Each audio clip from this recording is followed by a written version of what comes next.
Bismillahirrahmanirrahim. Assalamualaikum warahmatullahi wabarakatuh. Innal hamdalillah nahmaduhu wa nasta'inuhu wa nastaghfiruh wa na'udzu billahi min shururi anfusina wa sayyiati a'malina. May yahdihillahu فهو المهتدي ومن يضلله فلن تجد له وليا مرشدا. أشهد أن لا إله إلا الله وحده لا شريك له وأشهد أن محمدا عبده ورسوله أما بعد. Hadirin ikhwatu iman jemaah kuliah subuh yang mudah-mudahan senantiasa mendapatkan ridho dan ampunan Allah Subhanahu wa Ta'ala. Pada kesempatan subuh ini kita masih mengkaji surat Al-Baqarah di ayat 59, halaman 9 Al-Baqarah ayat 59. Dan di ayat 59 ini itu berakhir untuk hizb yang pertama.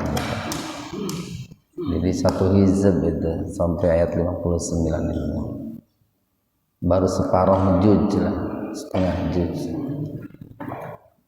Kita bahas tadinya dulu babaddalan idgham samsiyah atau alif lam samsiyah. Cuman terkesan seperti alif lam qamariyah karena sebetulnya di situ ada dua lam. Lam yang pertama dihadaf, ya. Dihadaf itu dihilangkan, diganti dengan tasdid. Di matabi'iyya dhalamu matabi'i wawu qaw madlain, walaupun dibacanya tidak sepanjang ketika mad lain jatuh pada waqaf. Qaulan idhar khalqi, jadi fathatain ketemu ghain, alifnya itu diabaikan saja. Fathatain ketemu ghain itu idhar khalqi, ghain mad lain. Rol idgham samsiyah atau alif lam samsiyah sama karena sebetulnya di situ ada dua lam. Lam yang pertama dihadaf, dihilangkan, diganti dengan tasdid di atas lam kedua. Di matabi'iyya ki matabi'iyya lahum idhar syafawi, mimati ketemu fa, jadi dibaca jelas itu, mimnya dibaca jelas di bibir biar terdengar jelas, tahan dua ketukan. Fa'angza ikhfa akrab ya, nun mati ketemu zai, tapi dalam satu kata ya. Jadi dibaca ihfa, dibaca samarnya sepintas saja. Fa'angza, jadi nggak usah dibaca panjang dua ketukan, nggak usah fa'angza. Zalna matabi alif alalla idgham samsiyah atau alif lam samsiyah. Alif maksurah setelah lam itu diabaikan saja. Ala kan ada alif maksurah itu yang mirip dengan iya, itu diabaikan saja. Alalladzi matabi'iyya dhalamu matabi'u rijza qalqalah sugro. Jim rij zam idgham bigunna, fathatain ketemu dengan mim, membacanya itu diidghamkan itu dimasukkan zam gitu.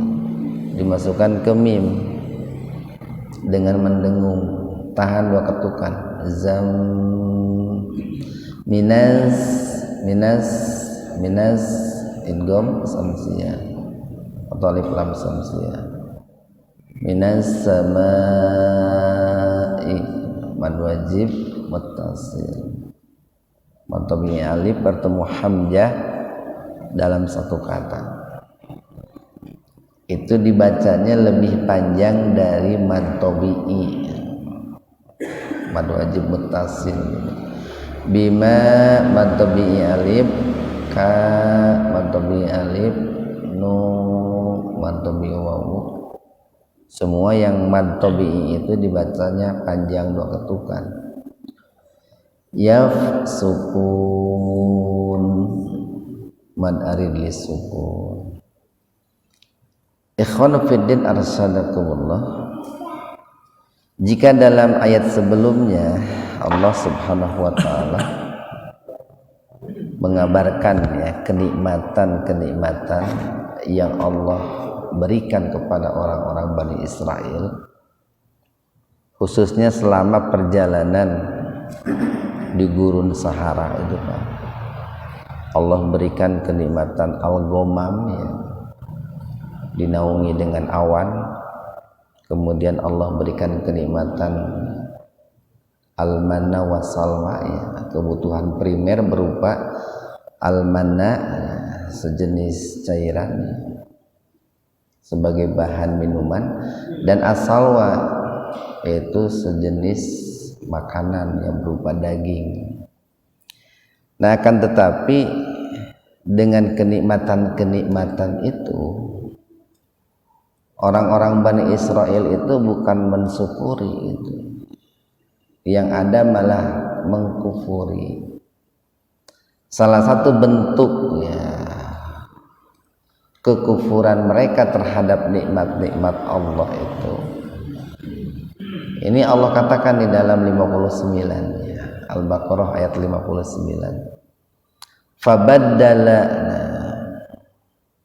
kemudian mengganti, badal itu kan mengganti, kemudian mengganti alladzina, siapa yang mengganti itu? Alladzina, orang-orang yang dolamu, berbuat dolim. Ini menunjukkan banyak ya orang-orang yang melakukan kezalimannya itu banyak. Di situ ada tambahan wawu dan alif, dolamu. Nah, itu menunjukkan mereka, yaitu mereka orang-orang yang berbuat zalim. Bagaimana berbuat zalimnya itu? Qaulan, itu dalam bentuk perkataan atau dengan mengatakan, ghaira, selain alladzi, yang qila, dikatakan lahum, kepada mereka. Nah, jadi salah satu bentuk kekufuran orang-orang Bani Israel yaitu mereka mengatakan satu perkataan yang sebetulnya perkataan itu tidak dikatakan oleh Allah kepada mereka, atau tidak dikatakan oleh Nabi Musa kepada mereka. Nah, perkataan seperti apa secara tersurat ya Pak ya? Ini kalau dikaitkan dengan hadis riwayat Imam Bukhari dan Muslim, salah satu perkataan yang dirubah gitu, atau yang diganti oleh orang-orang Bani Israel itu di ayat yang ke-58 Pak, di ayat sebelumnya. Nah, di situ kan ada kata-kata hittah, ada kata-kata hittah di tengah-tengah ayat tuh Pak. Wa idh qulna dkhulu hadhil qaryata fakulu minha haitsu syi'tum ragada wadkhulul baba sujada wa qulu khittah. Nah, orang-orang Bani Israel mengatakan bukan khittah tapi khintah. Itu mereka mengatakan khintah pakai nun. Nah, itu kan berbeda sekali artinya dengan ini. Antara khittah dengan khintah itu jauh sekali artinya. Apa kalau khittah? Kalau khittah itu kan positif di situ ya. Jadi mereka disuruh mengatakan khittah, ya Allah bebaskanlah kami dari dosa-dosa gitu. Kalau khittah. Tapi kalau khintah, nah itu semacam biji gandum itu Pak. Semacam biji gandum. Jadi mereka malah mengatakan khintah. Nah, khintah itu semacam biji gandum. Kalau dalam bahasa kita barangkali plesetan, mereka memplesetkan kata khintah itu dengan kata khintah. Dan cukup banyak Pak perkataan-perkataan yang dirubah oleh Bani Israel yang diabadikan dalam Al-Quran. Seperti ketika mereka mengatakan itu, masih dalam surat Al-Baqarah nanti ketemu itu. Mereka itu mengatakan yang harusnya kan waqulung zurna, mereka mengatakan roina itu nanti ketemu tuh dalam ayat beberapa ayat 8 itu. Ayat berapa ada yang tahu nggak tuh? Jadi bukan mengatakan, harusnya kan katakanlah lihatlah kami itu. Wa qulu zurna, tapi mereka mengatakan roina gitu. Nah, itu dalam rangka melecehkan para nabi, para rasul yang saat itu diutus oleh Allah Subhanahu wa taala. Dan dari kata-kata ini nanti bisa berkembang maknanya Pak. Dalam arti begini, sekalipun di ayat 58 itu salah satu perkataan yang dirubah oleh orang-orang Bani Israel itu secara tersurat kata khittah itu, kata khittah dengan kata khintah, tetapi nanti bisa berkembang dalam arti bahwa yang dirubah oleh mereka orang Bani Israel itu bukan hanya sebatas itu. Makanya kalau dilihat dalam penafsiran para ulama itu, salah satu bentuk perubahan, pengingkaran yang dilakukan oleh Bani Israel itu, mereka ketika diperintahkan untuk bersujud tapi mereka malah mengangkat kepala. Ketika mereka diperintahkan untuk tawadu, rendah hati, tapi mereka malah takabur, menyombongkan diri. Ketika mereka diperintahkan untuk patuh dan tunduk, tapi mereka melakukan pembangkangan.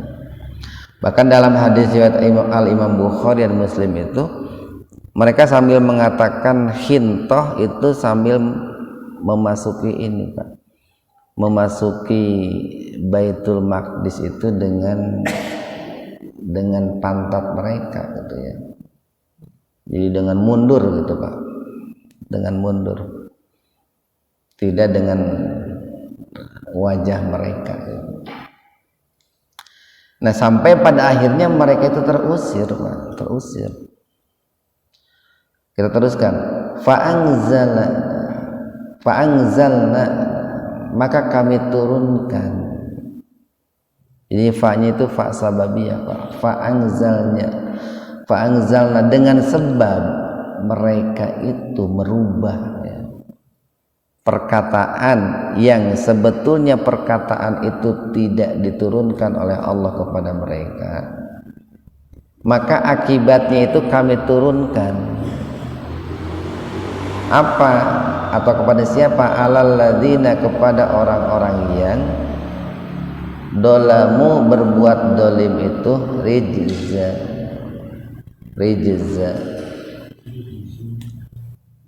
Ada yang menafsirkan bahwa rijzan ini malapetaka.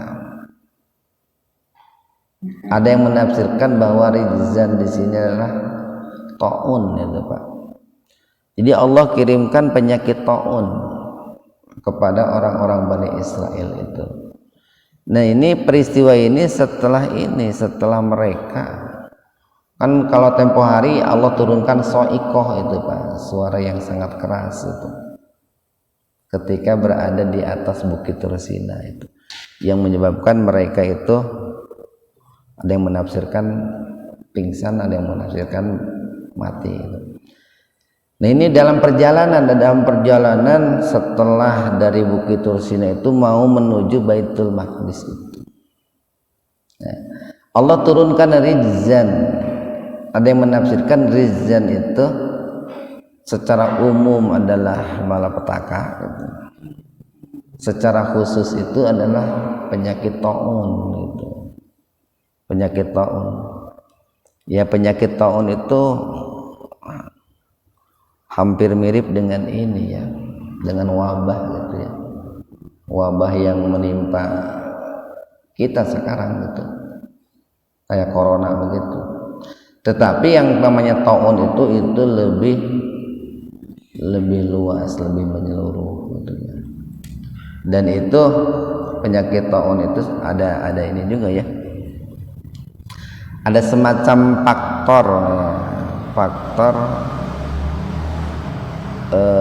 keikut campuran jin di situ Pak, kalau penyakit taun itu.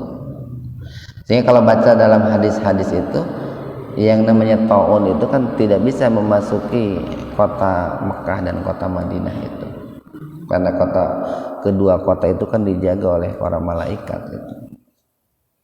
Berbeda dengan yang sekarang itu belum mencapai taun gitu ya, tapi baru mencapai ini wabah lah, baru mencapai wabah.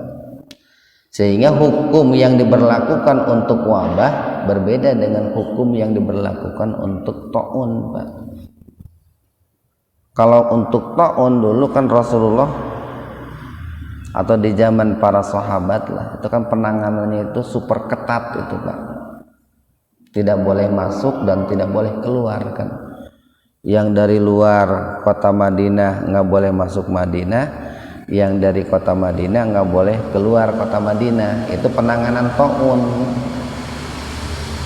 Nah, sekarang penanganan wabah itu disamakan dengan penanganan taun, walaupun tidak berhasil juga.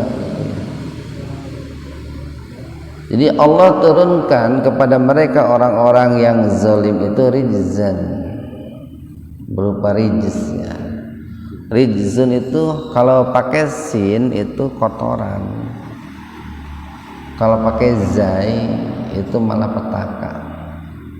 Nah, salah satu yang dirujuk oleh para ulama yang dimaksud malapetaka di situ adalah penyakit taun itu. Dari mana Allah menurunkannya itu? Minas samai, dari langit. Bima, dengan apa atau dengan sebab kanu, keadaan mereka itu sebelumnya. Ini bahkan kanu itu fi'il madhi itu. Kanu sebelumnya mereka itu yafsukun, senantiasa berbuat kefasikan gitu. Jadi dengan kefasikan itulah Allah turunkan dari langit itu rijza. Allah turunkan rijza. Dan pada waktu itu banyak pula Pak orang-orang Bani Israel yang mati itu. Kita lanjutkan ayat 60 nih Pak. Wa'id, dan ingatlah. Itu asalnya, da-nya itu disukun itu Pak. Asalnya. Tapi kemudian kenapa dikasroh gitu? Karena setelah da huruf sinnya itu kan sukun. Jadi kalau dua sukun bertemu itu kan susah membacanya. Maka huruf sukun yang pertama diaktifkan, ya, dihidupkan. Nah di sini dihidupkan dengan kasroh da-nya itu menjadi wa idistasqa. Dan ingatlah istasqa. Apa istasqa itu? Istisqa itu Pak. Salat istisqa gitu kan kita tahu tuh. Salat minta hujan kan, salat istisqa itu secara sederhana. Jadi istasqa ya, ketika meminta hujan atau ketika meminta air. Siapa Nabi Musa alaihi salam? Untuk siapa? Untuk qaumihi, kaumnya. Jadi disebabkan kekufuran yang dilakukan oleh orang-orang Bani Israel, Pak, selama perjalanan dari Bukit Tursina menuju Baitul Maqdis, padahal Allah sudah berikan banyak kenikmatan, maka Allah timpakan kemarau itu Pak. Allah timpakan kemarau yang sangat panjang sampai tidak ada air, tidak ada hujan itu Pak. Sampai mereka pun kehausan dan kelaparan Pak. Karena kan dampak dari kemarau itu kan makanan pun susah didapat itu. Nah lalu orang-orang Bani Israel itu meminta kepada Nabi Musa untuk berdoa kepada Allah. Dan selalu begitu Pak, selalu begitu. Yang namanya orang-orang kafir itu Pak, kalau mereka ditimpa bencana baru mendekat gitu Pak. Kalau ditimpa kesulitan baru mendekat. Tapi kalau setelah diberikan kenikmatan itu akan menjauh lagi, akan mengkufuri lagi nikmat itu. Nah ini pun ketika mereka ditimpa dengan kemarau yang sangat panjang sehingga mereka tidak mendapatkan air, mereka meminta kepada Nabi Musa untuk meminta kepada Allah dengan istilahnya itu di sini istisqa itu.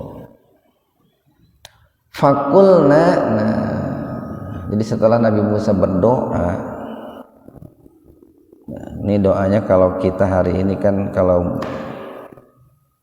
perlu air itu Pak, Allahumma agisna, Allahumma agisna gitu. Allahumma agisna, ya Allah turunkanlah hujan kepada kami gitu. Atau kalau melihat hujan gitu ya,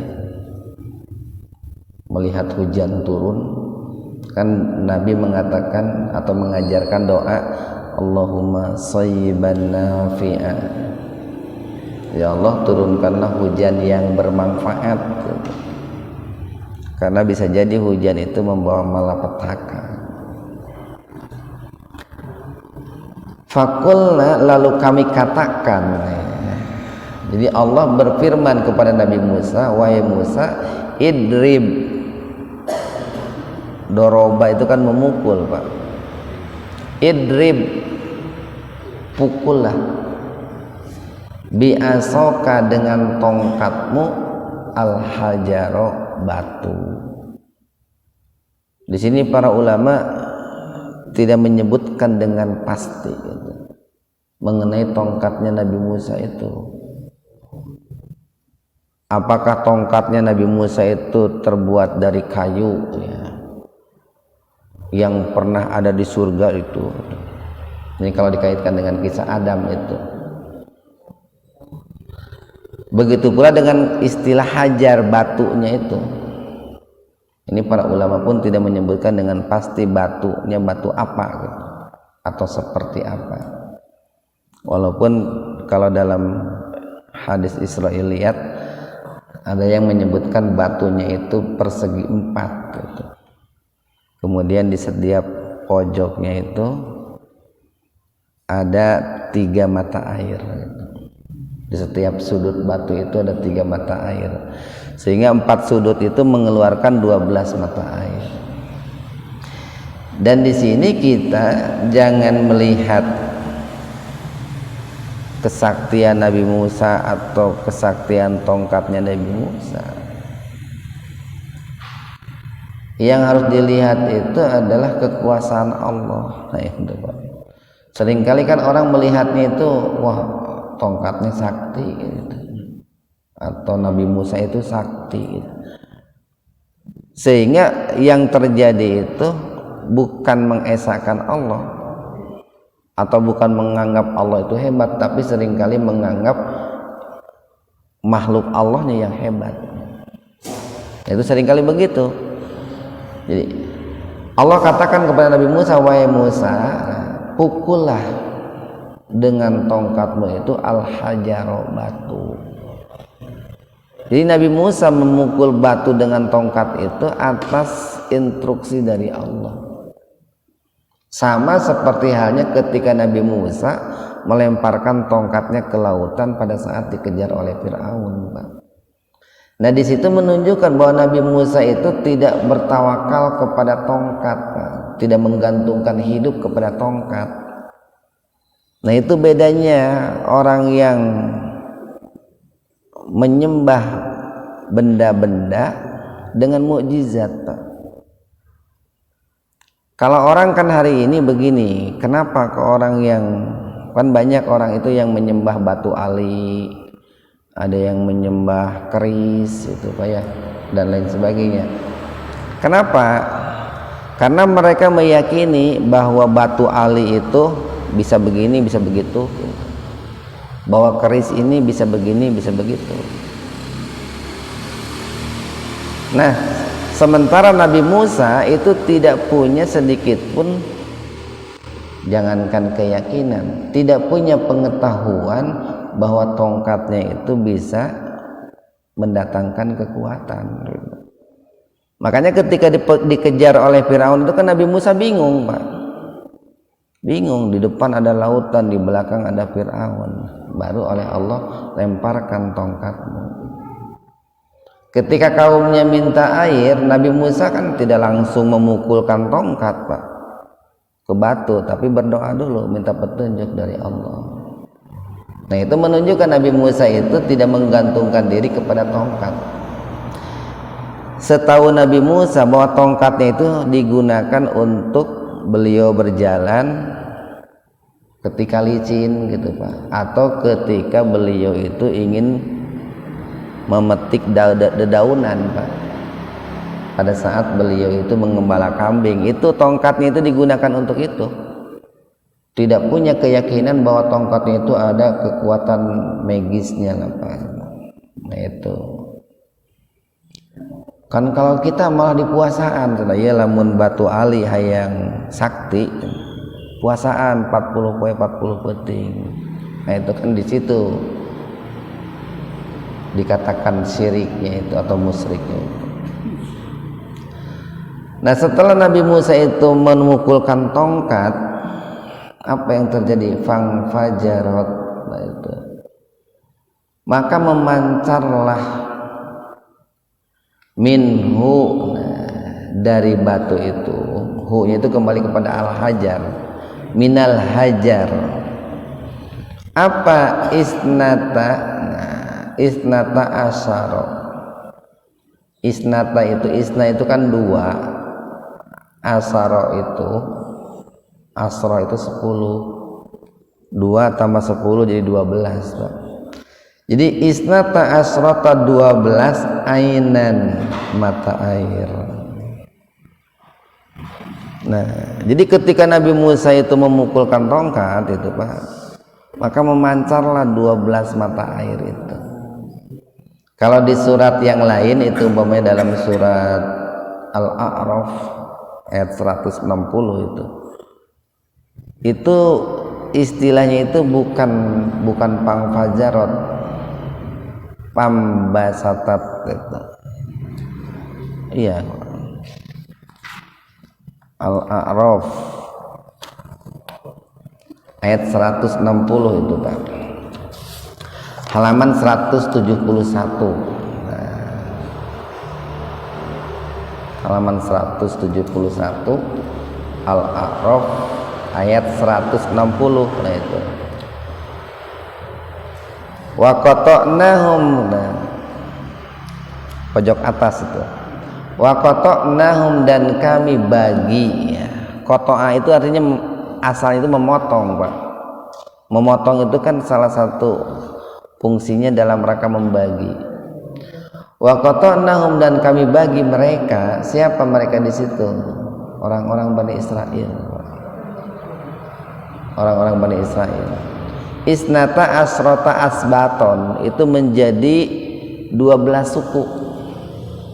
Isnata asrota asbaton umaman, jadi menjadi 12 suku. Kenapa Bani Israil itu menjadi 12 suku? Itu kan berasal dari 12 keturunan, Pak. Berasal dari 12 keturunan. Nabi Yakub itu kan punya anak 12, gitu, Pak. Siapa aja tuh? Satu, itu kan kalau baca dalam sejarah, Pak, Nabi Yakub itu punya istri 4, gitu kan ya. Satu Lea itu kan dari Lea itu punya 6 orang anak gitu. Kemudian ada Rahel, dari Rahel itu punya 2 orang anak. Di antaranya kan dari Rahel itu Nabi Yusuf dan Bunyamin itu, Pak. Kemudian dari 2 orang istrinya lagi masing-masing punya 2 orang anak. Jadi jumlahnya itu 12 itu. Satu kan Nabi Yusuf gitu ya. Yang kedua Bunyamin itu, Pak. Yang ketiga Rubil itu. Yang sering diistilahkan Ruben. Kalau orang-orang itu Eropa menyebutnya Ruben. Rubil gitu ya. Kemudian yang keempat ada Sam'an, yang sering disebut dengan Samuel gitu. Itu asalnya Sam'an, Samuel itu. Yang kelima ada Lawi gitu. Yang keenam ada Yahuza. Yahuza itu. Kemudian yang ketujuh ada Isakhon, yang kedelapan ada ini Zabula, yang kesembilan ada Dan itu nama anak Nabi Yakub itu. Kemudian yang ke-10 ada Aser, ada Naptali, ada Jad gitu. Nah itu 12 anak Nabi Yakub itu nanti dalam perjalanan berikutnya itu membentuk 12 suku itu, Pak. Jadi isnata asrota asbatan umaman. Umaman itu jama dari umat itu. Jadi 12 suku yang membesar menjadi sebuah komunitas, menjadi sebuah masyarakat. Yang tentu saja itu kan dari 12 suku itu, Pak, walaupun pada awalnya itu adalah putra-putranya Nabi Yakub, tentu kan seorang nabi itu kan soleh, pasti soleh itu. Tapi belum tentu kan anak-anaknya itu soleh semua itu, Pak. Ini kan sebuah inspirasi bagi kita, motivasi, Pak. Tong boro-boro kolotna teu soleh, nu soleh wae cantang tuh kabeh anakna soleh gitu. Maka disinilah perlunya kita berusaha mensolehkan diri kita semaksimal mungkin sebagai seorang ayah, sebagai orang tua, dengan harapan kesolehan itu turun kepada anaknya gitu tak. Toh Nabi Yakub pun begitu solehnya gitu tak. Sebegitu solehnya kan tidak semua anaknya itu soleh. Bahkan dalam generasi berikutnya, ini salah satu buktinya tidak soleh semua. Kan mereka pernah ingin membunuh Nabi Yusuf itu, Pak. Saudara-saudaranya itu kan pernah melemparkan Nabi Yusuf ke sumur itu. Walaupun pada akhirnya kan oleh Nabi Yusuf dimaafkan. Dan yang jadi nabi hanya satu itu, Pak, Nabi Yusuf itu, dari 12 putra Nabi Yakub itu. Dari istri yang namanya Rahel itu. Nah, dalam perjalanan berikutnya 12 anak Nabi Yakub itu kan melahirkan generasi keturunan-keturunan, membentuk sebuah komunitas atau suku. Kan pasti ada yang namanya perseteruan itu, Pak. Sok ayeuna bayangkeun atuh ning. Banyak orang itu tadinya satu uyut lah, satu uyut. Tapi setelah berkembang kan ada persaingan itu. Ada persaingan. Termasuk banyak perbedaan dalam hal keyakinan, ada perbedaan. Nah, pada saat Nabi Musa itu memukulkan tongkat, memancarlah 12 mata air itu.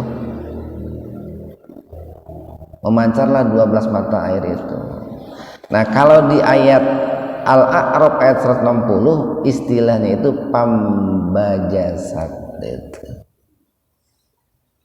Di tengah-tengah itu betul. Wa auhayna ila Musa idistasqahu qaumuhu anidrib bi asaqal hajar pambajasat minhu isnata asrata ainan. Maka memancarlah dari batu itu 12 mata air. 12 mata air. Kita kembali ke surat Al-Baqarah, Pak.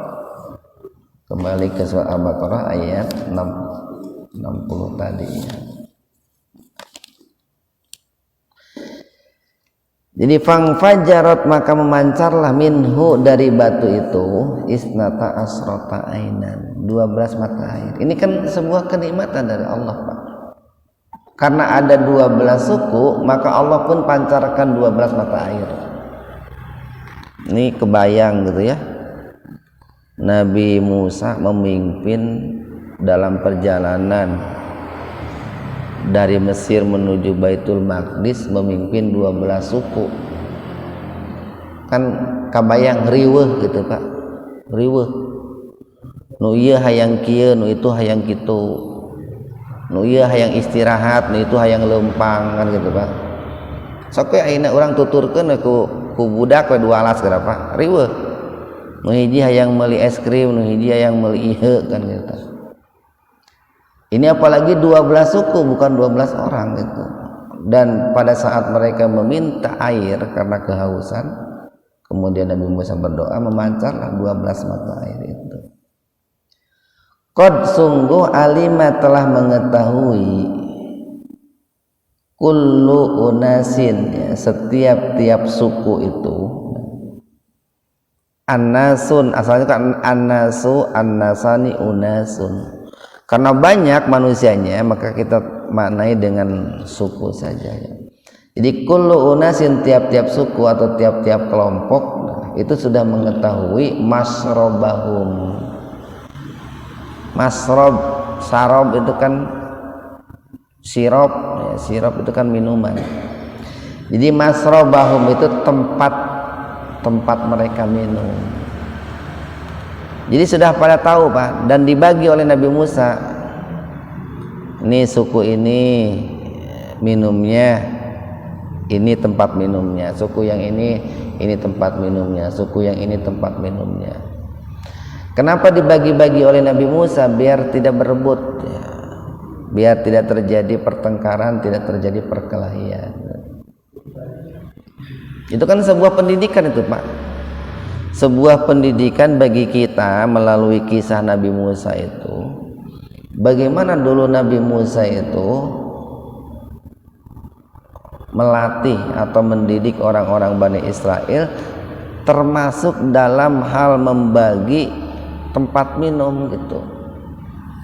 Biar tidak terjadi ini perselisihan.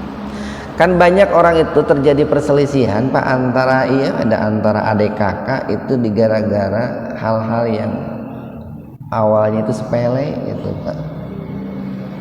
Awalnya itu sepele, perebut mainan gitu, Pak.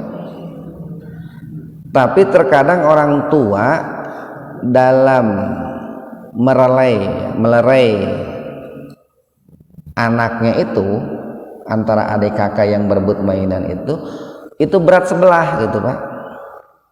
Lebih memihak kepada adiknya atau lebih memihak kepada kakaknya.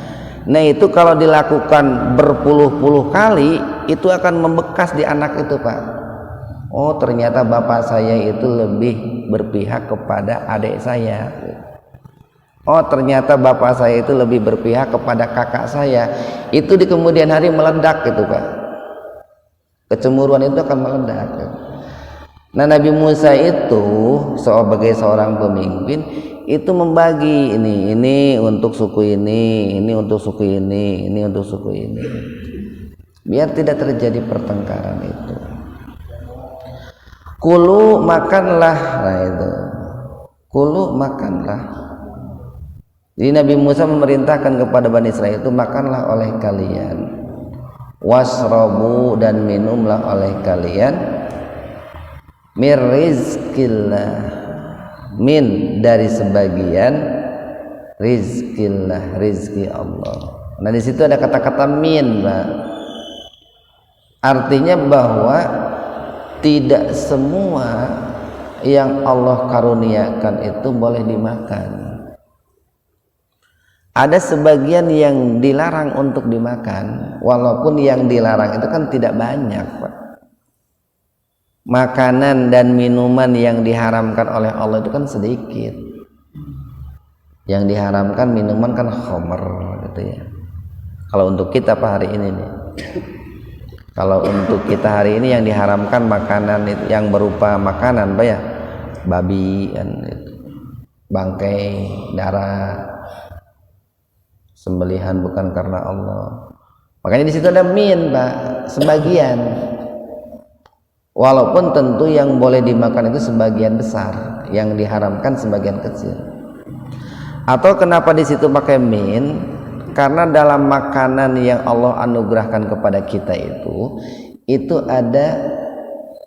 ada rizki orang lain yang harus kita keluarkan berupa zakat, infak atau sedekah itu. Nah, zakat infak sedekahnya kan sebagian kecil, yang boleh dimakan kan sebagian besar. Atau kalau para sahabat kan dulu itu membagi rizkinya itu kan sepertiga untuk diri dan keluarganya gitu ya. Sepertiga lagi untuk modal Pak, pengembangan modal. Sepertiga lagi untuk zakat infak sedekah. Jadi kulu min rizkillah, dan makanlah oleh kalian, minumlah oleh kalian sebagian dari rizki Allah.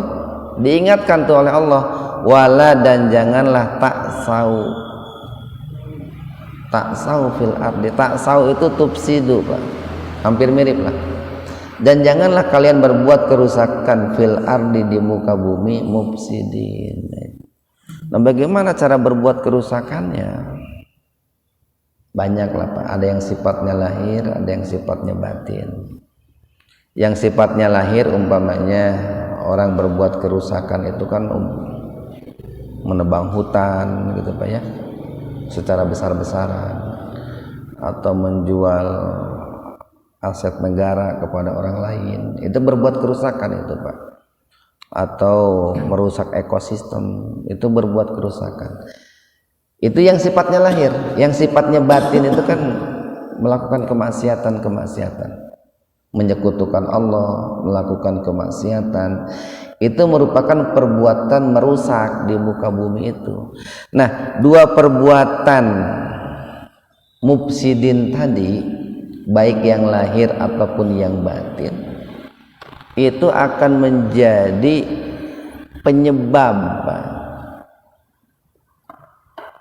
penyebab datangnya murka Allah, akan menjadi penyebab datangnya itu rizan, itu malapetaka yang Allah turunkan dari langit itu. Atau dengan kata lain, untuk menghindari ya, rizan, malapetaka itu, kita harus melakukan ketaatan pada muka bumi itu, baik ketaatan yang sifatnya lahir ataupun ketaatan yang sifatnya batin. Ketaatan yang sifatnya lahir itu yang berkaitan dengan hal-hal yang sifatnya fisik gitu Pak. Pamanya kita tidak buang sampah sembarangan, itu kan ketaatan sifatnya lahir itu. Atau kita itu rajin membersihkan selokan, itu ketaatan yang sifatnya lahir. Kita rajin membuat areal hijau, itu ketaatan yang sifatnya lahir. Walaupun barangkali tidak berkaitan langsung dengan pahala itu Pak. Saya katakan tidak berkaitan langsung gitu.